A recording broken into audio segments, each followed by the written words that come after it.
One thing about me is just learning to embrace things that society deems as not beautiful.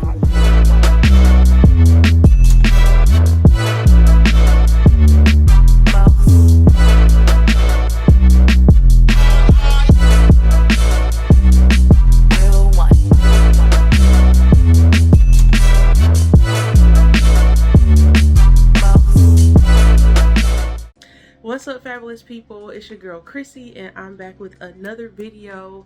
This time is a little different than what I normally do, but I wanted to tap into my travel bag, okay, and talk to my plus size girls about what to know before you go on a trip involving an airplane. You know, if you are maybe a first-time flyer, or just a little unsure of like what to expect when you go on that trip, this is the video for you. Because I didn't have anybody to, well, I could have asked my mom, but I didn't. But I didn't have really any background knowledge about like what to expect as a first-time person going to a airport. And especially being a plus size person, I feel like we just have to pre-plan and navigate the world just a little differently, because things aren't usually set up to accommodate us. It's more so to accommodate straight size bodies, smaller bodies. So this video is for you if you just want to know like what to expect before you take that flight. So we're gonna talk about the like pre-planning at the airport and after the flight is done. So one good thing I think to know is about the airports that you'll be traveling to. So of course, know the airport that you'll be traveling from and the airport you'll be traveling to. Of course, you need to know this in order to book the damn flight. But I mean, like, can you see like maybe what the layout is like? Can you do some background research on, do they have like different stuff that's involved in the airport? So like at the airport near me, DTW Detroit, there is a little track, like Amtrak type of thing inside of the damn Speedy Gonzalez. I told y'all, he just wants y'all to know he here, my dog. But back to what I was saying. You definitely want to do your research on the airports. So just knowing like, how big it may be, how much walking you may have to do, and just getting any of the other background information that you can about the airports. So I know just from experience that when I go to the airport, one thing to expect is that I'm going to have to do more walking than usual. So with this walking, you're of course doing like parking and whatever comes with where you park with. For that, a lot of parking lots have like shuttles that you can use. Of course, you have to park and pay. But they have shuttles, so you don't have to worry about that too much. But just navigating the walking through the airport and through TSA and to your gate, it could be a lot of standing. It could be a lot of walking that is involved in going to the airport, and it may be more than what you do on a daily basis. But I think just at least having that in your mind that this could be more walking. So if you're someone who maybe doesn't have the best mobility, I would definitely suggest looking into what options are there for maybe some assistance from the airport. I believe that you can set that up before you get to the airport, but you can also set it up there when you get to the airport too. Of course, it's always better to pre-plan. And then, as I mentioned, standing. So of course, depending on the time of day, the time of year that you fly. Hell, I remember flying to New Orleans, and it was so many people at the airport that day. It was a very random time of year too. Like, it wasn't Mardi Gras or anything. It was just like a whole bunch of people just at the airport. So usually they'll say like, okay, try to come to the airport like 2 to 3 hours in advance, which I agree with. And from recent experience, I would even lean more towards, you know, at least 3 hours in advance, because I definitely almost missed the flight and I got there about 2 hours in advance. And the airport is unpredictable in terms of, you don't know what the traffic there is going to be like, how many people, and all of that good stuff. So you definitely want to make sure that you are ready to either stand and walk or have some type of help through the airport in order to get, you know, maybe a wheelchair, or that sometimes they have like little carts that they'll drive people through if you already have, like, you know, like I said, mobility issues, a disability, things like that. Also, before, I would say definitely know if you need more than one seat. So usually I fly Spirit or Delta. Those are just the airlines that I prefer. And I usually get the bigger seats if I can. If money permits, I will get the bigger seats in front. Now I'm plus size. I'm like between the 2 and 3X, probably weigh about 340-ish, around there.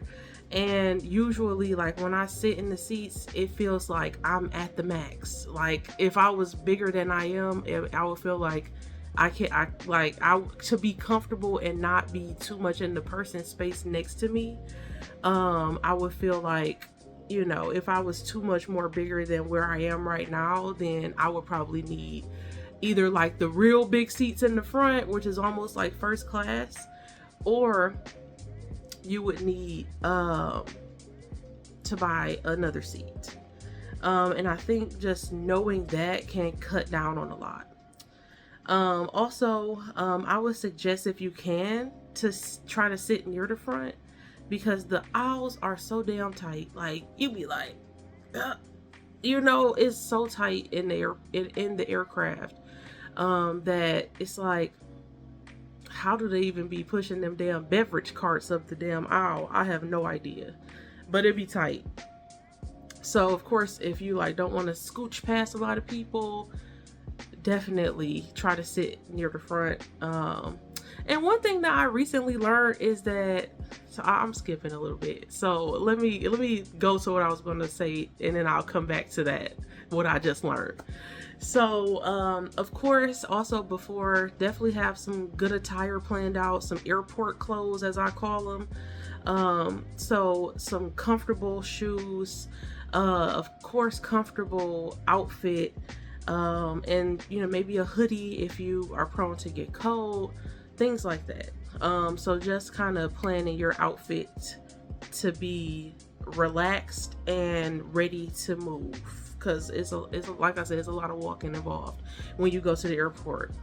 And then my last tip for before you get to the airport is pre-planning your okay, hold on, a little hair sticking up.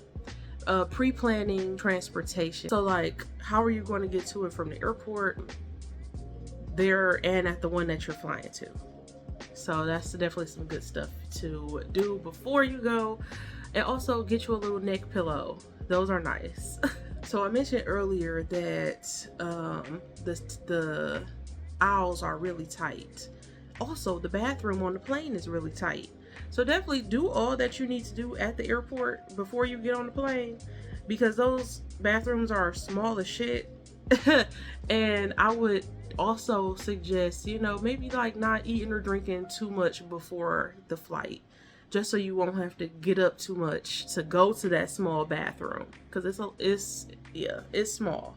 And also, one thing that I learned on my first trip, because when the seatbelt wouldn't go around my waist, I was like, oh no, like, and we have to buckle our seatbelt. So what am I supposed to do if the seatbelt doesn't even buckle? So you could ask the flight attendant for a seatbelt extender, and pretty much it's just an extra piece that you click and attach to their seat belts, to where it will just, you know, help you be able to be secured and have a seatbelt on. So the thing that I learned, y'all, is that you cannot buy an exit row seat if you have to use a seatbelt extender. I have no idea what their reasoning was, but I was recently booking a trip and it was like, yeah, you can't do the exit row if you go be using a seatbelt extender. And even though, you know, I've been at different points in wait where sometimes I do have to use it, sometimes at a time I didn't, I was like, I'm not even about to take that chance.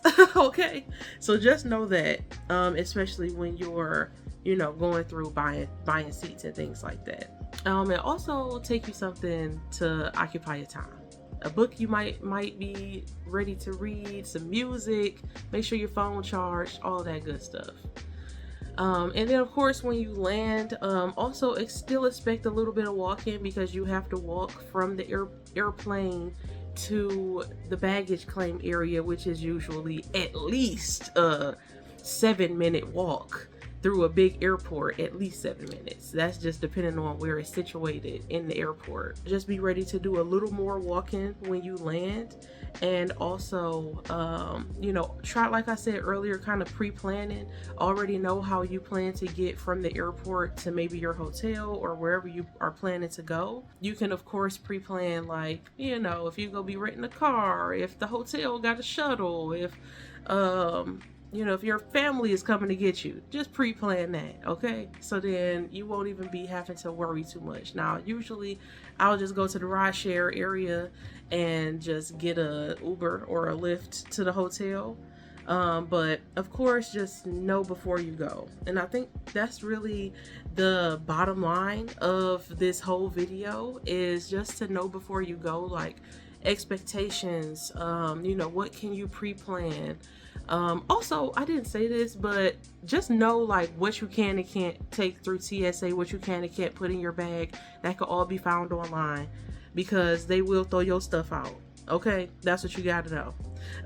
But just, you know, do your research, listen, and yeah, you know, if you have any other tips, definitely put them in the comments. I hope y'all enjoyed this video. Very different than my regular content, but you know, we trying to talk more about traveling as a plus size person. So we be traveling. My dog he be like, what you doing, girl? Say hey, cause you want to be seen so bad. But we hope y'all have a great rest of y'all day, and I'll see y'all soon. Peace.